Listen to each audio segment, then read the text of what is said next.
case in his career and something he feels very strongly about. So let me read the email that he sent. He said, "I want to congratulate MESA for its important work and applaud Annabelle for her courage in sharing her story in her new book. This was my first case after election in November 1972, when I would note I was a sophomore in high school. I remember this case very well. I was a little younger than Alex. And it would inspire me throughout the next 28 years. Law enforcement did a good job on this brutal crime." And listen to this. This is so Alex. "And activists in Boulder, as usual, made great strides in creating new legislation and focusing on victims' rights. But Annabelle is our true hero. We should honor her and give her a hug for me." Yeah. So I'm here on Alex's behalf and all the people that have gone before me in trying to maintain public safety in Boulder County to say we appreciate what everybody has gone through and how committed this community is to keeping it safe, and particularly we honor Annabelle and her courage and persistence in everything that she's done. So thank you very much.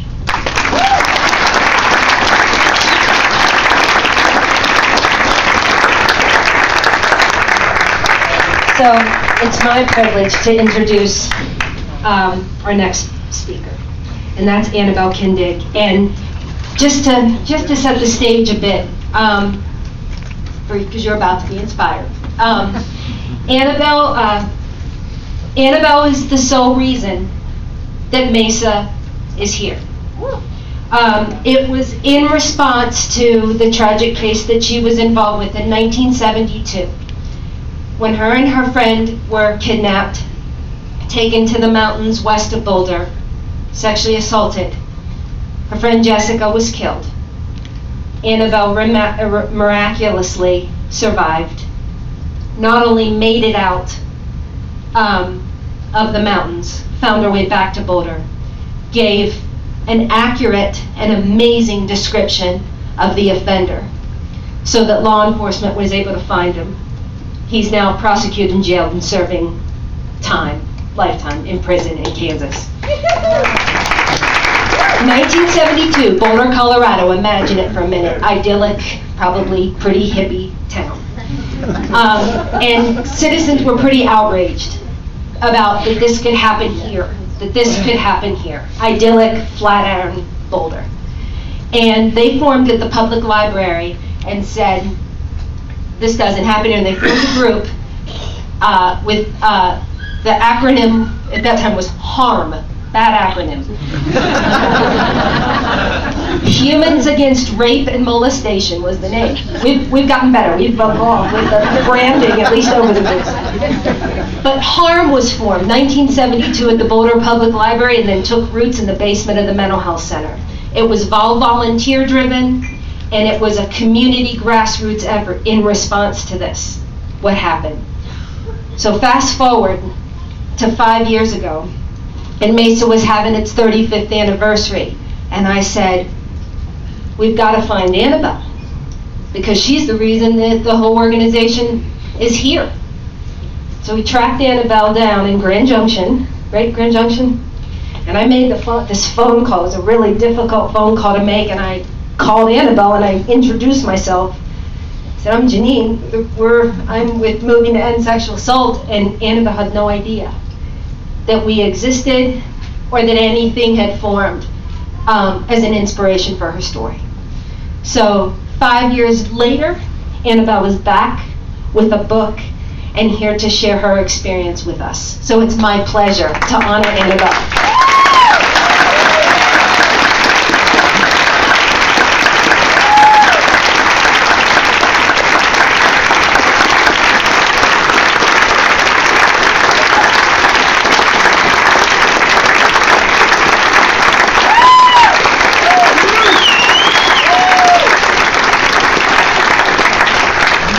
Thank you so much. You know, when I came 5 years ago and spoke at MESA's 35th, I felt nothing but sincere warmth and love and support, and I think that really helped me to start really thinking about completing my healing and what I needed to do to complete that. So I just wanted to add that there's so many people here that have been with me all the way and encouraged me, and I couldn't have done it without you. Saying that, if someone had told me, 10 years ago that I would be standing here talking about a book that I had written about my kidnapping and my life, I would have laughed saying, no, it's not possible. I had spent the last 40 years protecting and hiding my family's deepest, darkest secrets. And I kind of always envied people that could talk about their past and, the good, the bad, and not feel ashamed or regretful. I spent my life protecting this secret. Secrets are hard to keep, and they kind of eat at you. And that's what a victim lives with every day. That's why I decided I needed to forgive Fisher and take back control of my life. I wanted to be one of those people that could talk and share about my life and not feel ashamed. I was invited 5 years ago to speak at MESA's 35th. At first I didn't know that they existed, let alone started because of the kidnapping of Jessica and myself. I was really impressed at the wonderful programs that they have and how many people that they serve. Really had no idea what to expect at the event. I hadn't ever talked about my kidnapping to a group, especially not as many that were there that night. I was frankly a little overwhelmed, and I'm a little overwhelmed tonight too.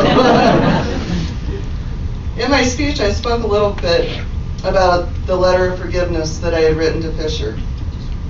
There was a woman who approached me after the event and told me she really liked that part of my speech. Then she told me she wasn't at that point yet. I was really kind of taken back. I didn't know what to say to her. I thought a lot about her and others like her for a long time after that night. In the coming months, I was becoming more comfortable with what had happened to me and more in control of my life. I thought if I wrote a book telling what I went through, trying to hide my feelings and what had happened to me, maybe it could help someone. I don't know if that woman is here tonight, and she probably doesn't want to identify herself, but if she is, she was really my inspiration. I spent a couple of years really thinking about what kind of book I'd write. I didn't want it to be a book that sensationalized the kidnapping, although it had to be a part of it, as it is a major part of my life. So I thought I'd write a book about what I went through in life, with the ups and the downs, and how much forgiveness has really changed my life. I also wanted to include my recovery. Might have been a little different had I had the wonderful resources that are available now. I knew I wasn't a writer, and I needed to find someone to help me. And I needed someone that could relate to what I went through and could understand the feelings that I was feeling. I searched a lot on the internet. I even sent some query letters to publishers and never heard back. Then I found Joyce. After many emails and several long conversations, I decided she would be a perfect one to help me write my book, as she is a trained victim, advocate, and counselor. She had written several novels, and she just seemed to be the one to gracefully help me write my story. That was the beginning of a wonderful journey. I learned a lot about myself along the way. I faced my greatest fears and my darkest moments. I think the most amazing part was how many people were supporting me and have been agreeing to be part of my book. That's when I realized I never really was alone. I had a whole community of people pulling for me all these years. I thank all of you for supporting me and encouraging me. I also have a new mission. In light of the recent events of the kidnapping and horrendous murder of Jessica Ridgway. I feel that we can help make Colorado safer for our children. I was one of the lucky ones. I came home. I can speak for those children that don't come home. I recently was made aware of a new law, or a law, it's Jessica's Law, that 44 states have enacted, at least in part, to protect our children from sexual predators. The law started in Florida due to the horrible murder of Jessica Lunsford in 2005. She was a beautiful 9-year-old that was kidnapped, assaulted, and murdered. Jessica Law mandates a minimum sentence of 25 years for first-time offenders of sexual crimes against children under 12, and then lifetime electronic monitoring. Colorado laws are not as stringent.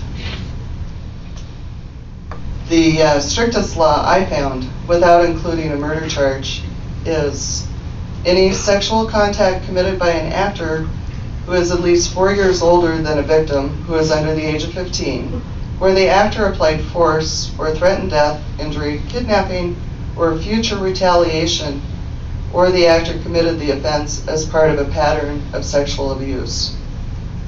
Now this charge has a sentencing recommendation of 8 to 24 years.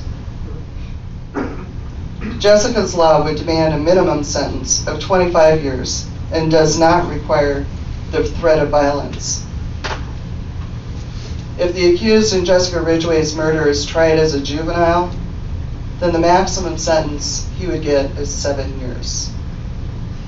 If charged as an adult, he will not be able to get a term of life with no possibility of parole.